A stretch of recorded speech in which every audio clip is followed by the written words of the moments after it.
नमस्कार, मैं हूं शीनम शर्मा। स्वागत है आपका हमारी खास पेशकश में। श्रद्धा मर्डर केस में हर बदलते दिन के साथ आफताब के नए नए कारनामों का पर्दाफाश हो रहा है। श्रद्धा के दोस्त आफताब की हैवानियत की कहानी बता रहे हैं और दोस्तों के बयानों के बाद ये साफ हो गया है कि आफताब की हैवानियत कोई एक दिन की नहीं थी, या फिर उसने जो श्रद्धा के मर्डर को अंजाम दिया वो कोई चंद सेकंड में नहीं लिया गया फैसला था, बल्कि पिछले कई साल में आफताब कई बार श्रद्धा को मारने की कोशिश कर चुका था। देखिए,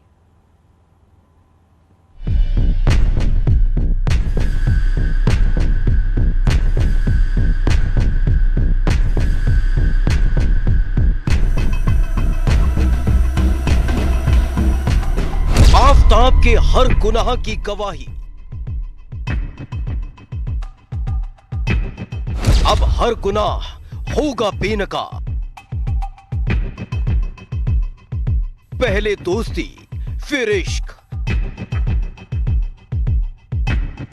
फिर मारपीट और फिर मर्डर के बाद की गई हैवानियत।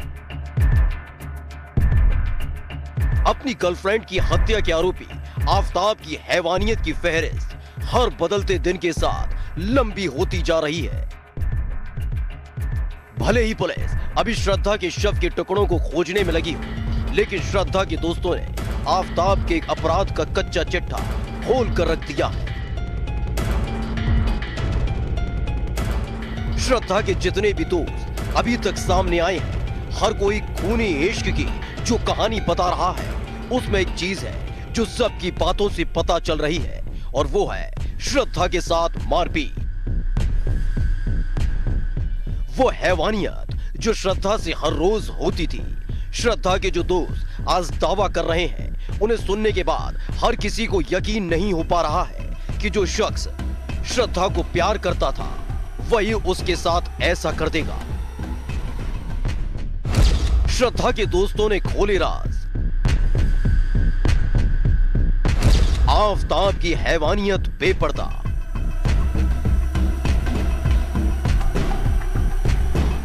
आफताब की करतूतों का होगा हिसाब।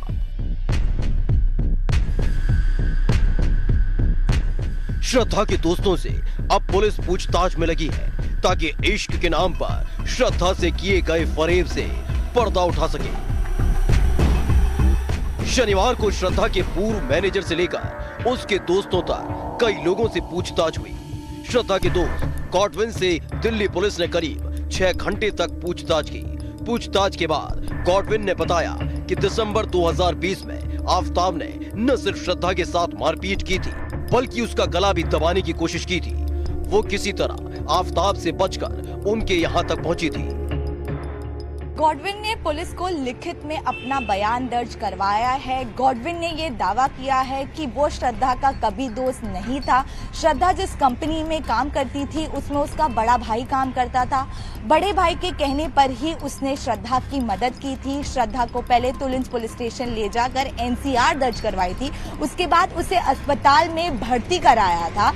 गॉडविन ने यह भी दावा किया है कि आफताब के आत्महत्या की धमकी देने के बाद श्रद्धा ने अपना लिखित बयान वापस ले लिया था। श्रद्धा के दोस्तों से ही नहीं, बल्कि श्रद्धा जिस कंपनी में काम करती थी उसके पूर्व मैनेजर करण भर्री से भी पुलिस ने पूछताछ की।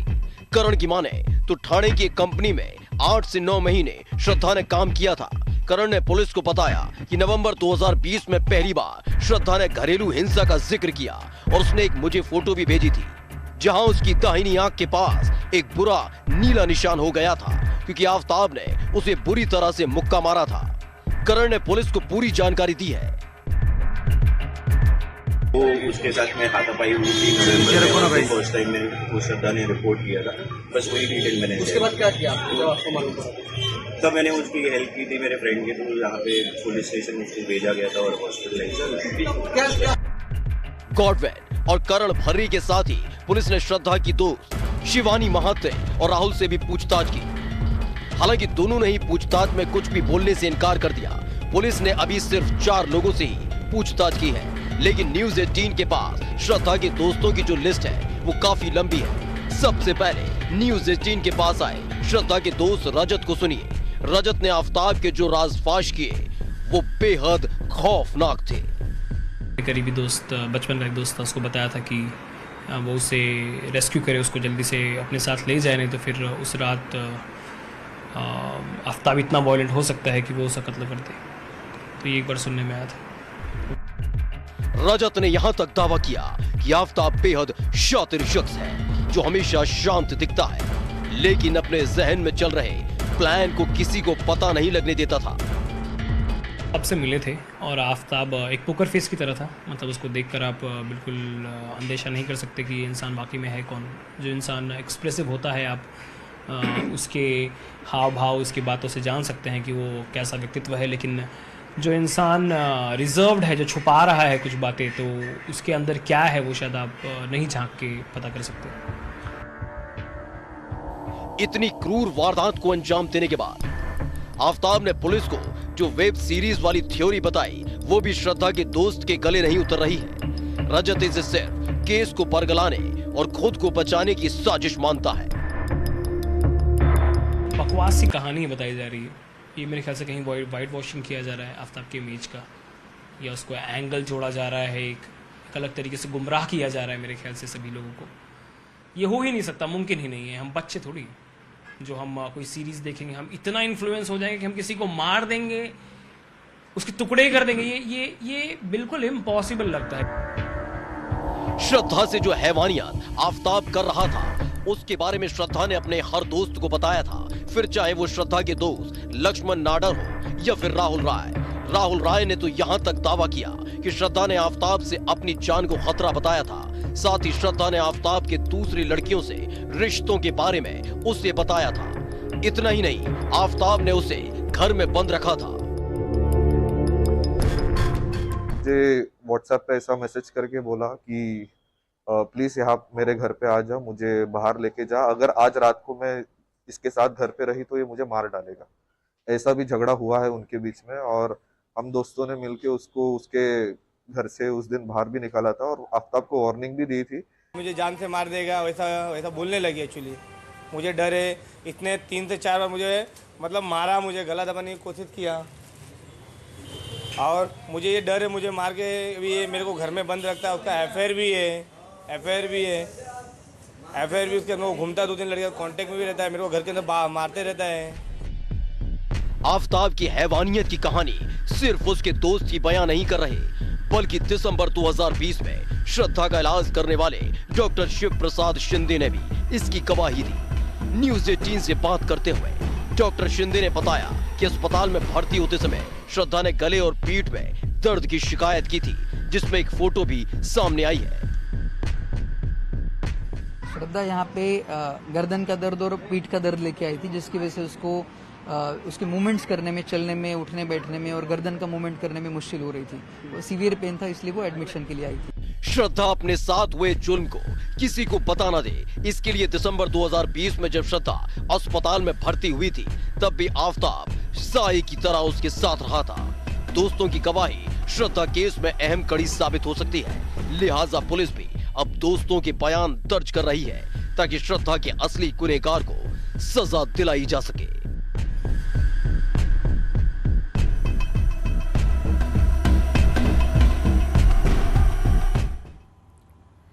श्रद्धा मर्डर केस की जांच तेजी से चल रही है। पुलिस लगातार आरोपी आफ्ताब के खिलाफ सबूत जुटा रही है और इस बीच श्रद्धा की अपने दोस्त के साथ की गई चैट भी सामने आई है। इसमें श्रद्धा ने अपने दोस्त को कई बातें बताई है, जिससे उस गुनाह से पर्दा उठ सकता है जिसे अब तक एक्सीडेंटल बताया जा रहा था।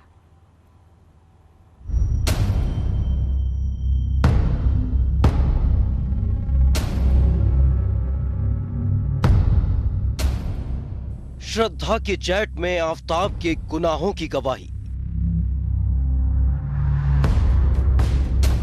हैवानियत की कहानी, श्रद्धा की जुबानी, लिव इन रिलेशन में आफ्ताब का टॉर्चर,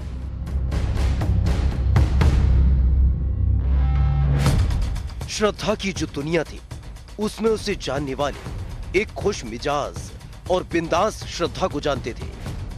एक ऐसी श्रद्धा जो बेहद खूबसूरत थी, पढ़ी लिखी और बेहद समझदार थी।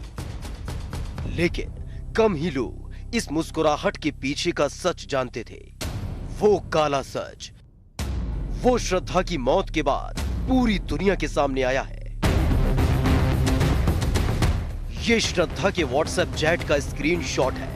ये चैट श्रद्धा और उसके ऑफिस के मैनेजर के बीच हुई थी। 24 नवंबर 2020 के इस चैट में श्रद्धा ने अपने मैनेजर को लिखा था, कल उसके माता पिता के घर जाने के बाद सब कुछ ठीक हो गया था। वो आज जा रहा है, लेकिन मैं आज नहीं आ रही हूँ क्योंकि उसने मुझे कल बुरी तरह से पीटा था। मेरा ब्लड प्रेशर लो है और मेरे शरीर में दर्द हो रहा है। ताकत नहीं बची है बेड से उठने की।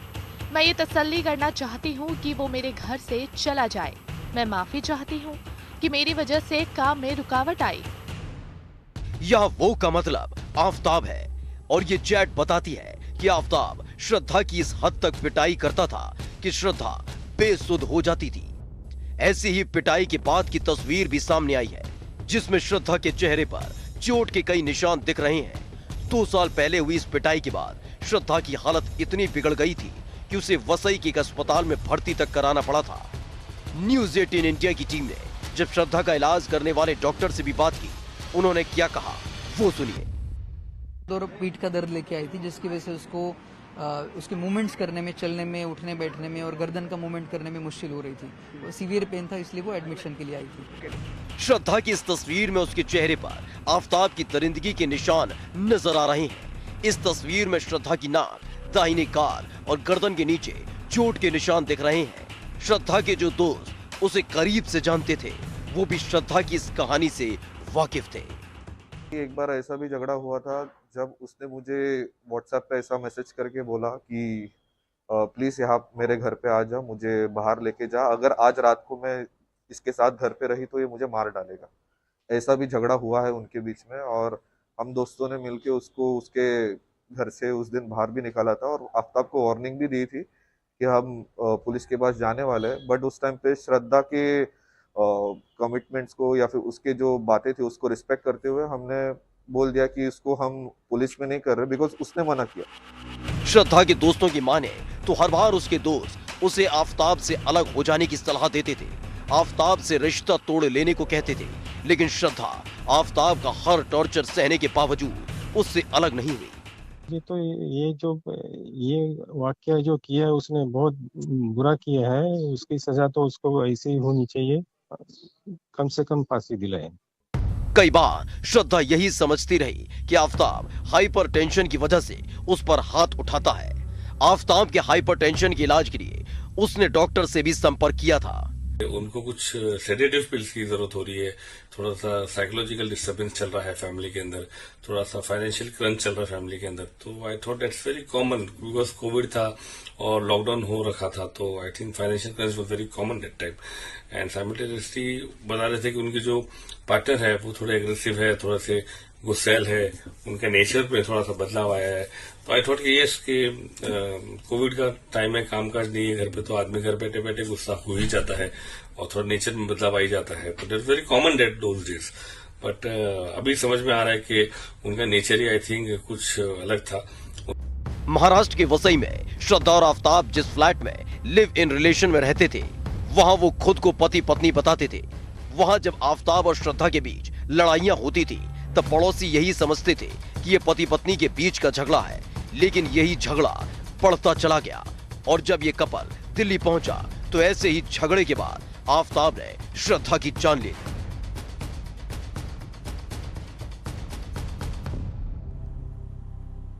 आफताब श्रद्धा के साथ रिश्तों को कभी पति पत्नी तो कभी लिव इन का नाम देता रहता था, लेकिन श्रद्धा इस रिलेशनशिप में टॉर्चर हो रही थी। उस पर न जाने कौन कौन से वो दबाव थे जिनसे आए दिन दोनों के बीच झगड़ा होता रहा और इस रिश्ते में श्रद्धा हर रोज हर पहर घुट घुट कर जी रही थी, जिसका अंजाम उसे भी नहीं पता था।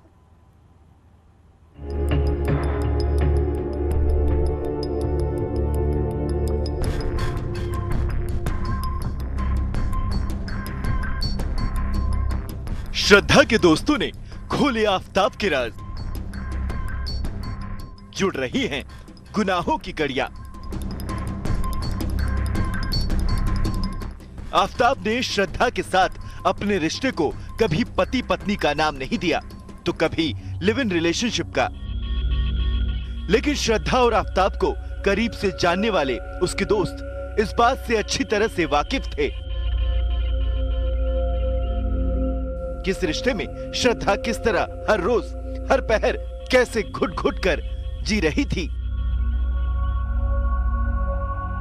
एक बार ऐसा भी झगड़ा हुआ था जब उसने मुझे व्हाट्सएप पे ऐसा मैसेज करके बोला कि प्लीज यहाँ मेरे घर पे आ जा, मुझे बाहर लेके जा, अगर आज रात को मैं इसके साथ घर पे रही तो ये मुझे मार डालेगा। ऐसा भी झगड़ा हुआ है उनके बीच में और हम दोस्तों ने मिलके उसको उसके घर से उस दिन बाहर भी निकाला था और आफ्ताब को वार्निंग भी दी थी कि हम पुलिस के पास जाने वाले हैं। बट उस टाइम पे श्रद्धा के कमिटमेंट्स को या फिर उसके जो बातें थी उसको रिस्पेक्ट करते हुए हमने बोल दिया कि इसको हम पुलिस में नहीं कर रहे, बिकॉज उसने मना किया। आफ्ताब की ऐसी करतूतों और उसके गुनाहों की कड़ियों को जोड़ने के लिए दिल्ली पुलिस उसके दोस्तों से पूछताछ कर रही है। शनिवार को पुलिस ने श्रद्धा के दोस्तों को पूछताछ के लिए बुलाया। इन दोस्तों में एक है राहुल रॉय और दूसरा गार्डिवन। राहुल से पुलिस ने 5 घंटे की पूछताछ की, जबकि गार्डिवन श्रद्धा का वो दोस्त है जिसने पहली बार श्रद्धा के चेहरे पर लगी चोट वाली तस्वीर सार्वजनिक की थी। दिसंबर 2020 में जब आफ्ताब ने श्रद्धा से मारपीट की थी, उस दौरान गॉडविन ही वो शख्स था जिसने उसे वसई ईस्ट के ओजोन अस्पताल में 3 दिनों के लिए भर्ती कराया था और 3 दिनों के इलाज के बाद वहां से श्रद्धा डिस्चार्ज हुई थी। एक फोटो भी गॉडविन ने जो है मुहैया कराया था जिसमें साफ तौर पर श्रद्धा के चेहरे पे चोट के कई सारे निशान देख रहे थे। और जब उसके बाद साल 2020 में जब आफ्ताब की पिटाई से श्रद्धा जख्मी हुई थी तो उसके दोस्तों ने ही पुलिस में इसकी शिकायत की थी। जब पुलिस की शिकायत करने की सहमति खुद श्रद्धा भी तैयार हुई थी। हालांकि बाद में श्रद्धा फिर से आफ्ताब के साथ रहने को तैयार हो गई। चिंता होने लग गई कि ये अभी लास्ट 2 महीने पहले उसने कांटेक्ट किया था, उसके बाद अगस्त का महीना हो गया, अभी तक उसके साइड से कोई रिप्लाई आया नहीं, मेरे किसी भी टेक्स्ट का रिप्लाई आया नहीं, फोन स्विच ऑफ आ रहा था। So that is when it became a point of concern for me कि I should actually start reaching out to people and ask whether okay, so मुझे दूसरों को मेरे फ्रेंड सर्कल में कॉमन फ्रेंड्स है उनको मैंने पूछना चालू किया एंड देन लेटर ऑन मैंने फिर किसी से भी कोई मुझे अपडेट नहीं मिला तो फाइनली मैंने उनके ब्रदर को बता दिया। इस केस की जांच को आगे बढ़ाने और मर्डर के बाद सबूतों के सीक्वेंस को जोड़ने के लिए फिलहाल पुलिस आफ्ताब के नार्को टेस्ट की तैयारी में जुटी है।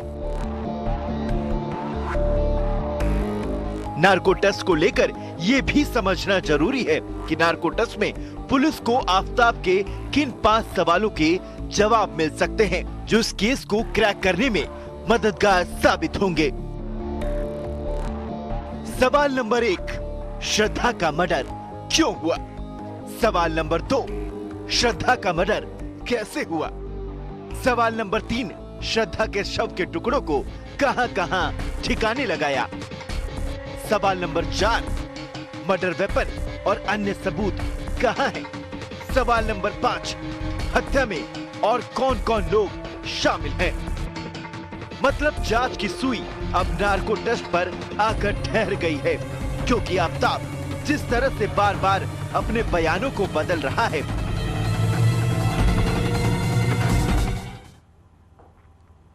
खबरों का सिलसिला जारी रहेगा, एक छोटे से ब्रेक के लिए यहाँ पर रुकना होगा।